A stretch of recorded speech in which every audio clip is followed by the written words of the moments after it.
Hey everybody, Wave 3 News Meteorologist Ryan Hoke here with an update to your Hokey video blog on this Sunday morning, September 27th, 2015. We are talking about the super blood moon eclipse that is going on tonight. A lot of folks want to know, will we be able to see it? Will the clouds part just in time? I've got the answer to that coming up in just a second. Let's talk about today's Hokey weather fact first, because tonight's full moon, tonight's eclipse, is also the harvest moon. That is the full moon closest to the autumnal equinox, and this was very important for farmers back in the days before electricity, because they could use the light from it to harvest their crops well into the night, which was crucial because they didn't have a whole lot of time to get that done before the cooler weather hit and destroyed that yield. So it's very important back in those days to have that full moon light shining very bright. Now tonight, we may or may not have that full moon light shining bright. It just depends on your location. This is a full moon tonight. It's the full harvest moon. It's a lunar eclipse, and it's also lunar perigee. What the heck does that mean? Okay, so the moon rotates around the Earth every month, or month, as Dr. Tom Shredder, who I interviewed this morning on Sunrise, put it. It orbits the Earth in an ellipse. It's elongated, so there's a period of time when the moon is closer to the Earth than other times. Now, this is called lunar perigee. And getting an eclipse, a full moon, and of course the lunar perigee to line up just right, this hasn't happened since 1982. It won't happen again until 2033. And tonight you can see it starting at 9:07, and the totality, or when you're able to see that blood moon thanks to the eclipse, that red color, should start at around 10:11 tonight, and it'll peak around 10:47. The chance of us being able to see that is about 40%. The reason for that is because the clouds are going to be in here, but we will see breaks in the clouds that may allow us to see some of that full moon. Here's the eclipse conditions as we go throughout 10:30 to 10:40 tonight during that peak totality via our Futurecast model. You'll see we've got maybe a shower or two in the area, just very brief, very small, and some breaks in the clouds. If we can get those breaks in here, if you stare outside long enough, you might be able to see that full moon eclipse pass through the clouds there. So we're hoping that's going to happen tonight.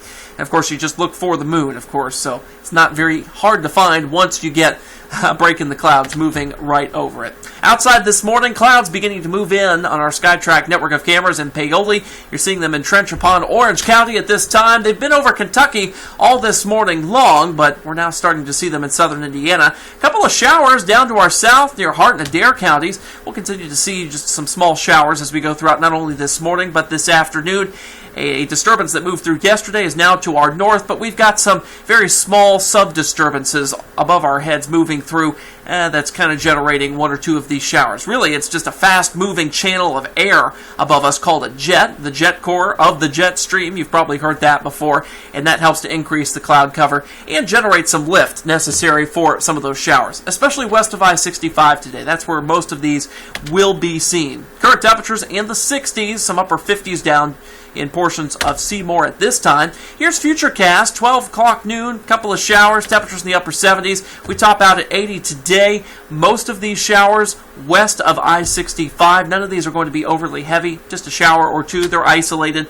And as we head throughout this evening, 10:30, the showers decrease. We get some breaks in the clouds. Let's hope they allow for viewing of the super blood moon eclipse for some of us as we go throughout the evening. By Monday morning, 60s and partly to mostly clear sky, or I should say partly to mostly cloudy skies as we head through that time. Some of the kids may need a jacket heading out to the bus stop. All right, so for Sunday, we've got the Hunger Walk going on at DP Tom Sawyer State Park, 77 to start, 80 to end it, just a very small chance of a shower, especially west of I-65. For Monday, if you're heading out to the bus stop with the kiddos, 60s to start here in the city, 80s to end things off, and we'll have a very small shower chance. Very summer-like weather for Monday. For Tuesday, this is when we begin to see a system move out of the Gulf of Mexico. It's a very weak tropical system. It's going to get intercepted by a cold front as it moves right on top of us here in the lower Ohio Valley. I put the shower chance at about 40% at this time because I think areas in Kentucky will see more rain than areas in southern Indiana. Some of us may get off scot-free with no rain. In fact, a lot of us may. So that's why I've kept that rain chance kind of at a mid-level at this time. Scattered showers, maybe even some thunderstorms thanks to the instability being created by this front. Now on Wednesday, that's the last waterfront Wednesday for the year, thanks to the weather getting cooler. 6 o'clock, 77 will end up in the lower 70s by 10 o'clock. I've lowered that rain chance down to only 10%. Should be a pretty good time out there on the Big 4 lawn. by next weekend. 70s, very fall-like. This air coming in behind this front, a lot cooler, not overly cool, but just below normal there by a degree or two. Mostly sunny skies on Saturday. And in your earliest alert outlook, you'll see the 70s, wall-to-wall 70s from the 4th through the 10th of October, the first full week of it. Now, as we head throughout your Sunday, though, on October 4th, that's our next rain and storm chance. There's a front moving through. The Euro and the GFS models, two of the models that we look at, not really agreeing on how much rain or where, but it looks like the GFS is being a little more bullish with those rainfall totals and the placement of it. We'll watch that over the next several days and update you on that forecast. Otherwise, it looks like a couple more rain chances that are smaller from the 7th on to the 9th. All right, that's all I got for you today. I will see you tonight on Wave 3 News at 6 and just after NFL football there. Hopefully we can see this supermoon eclipse. We'll cross our fingers for it. We'll see you back here tonight at 6.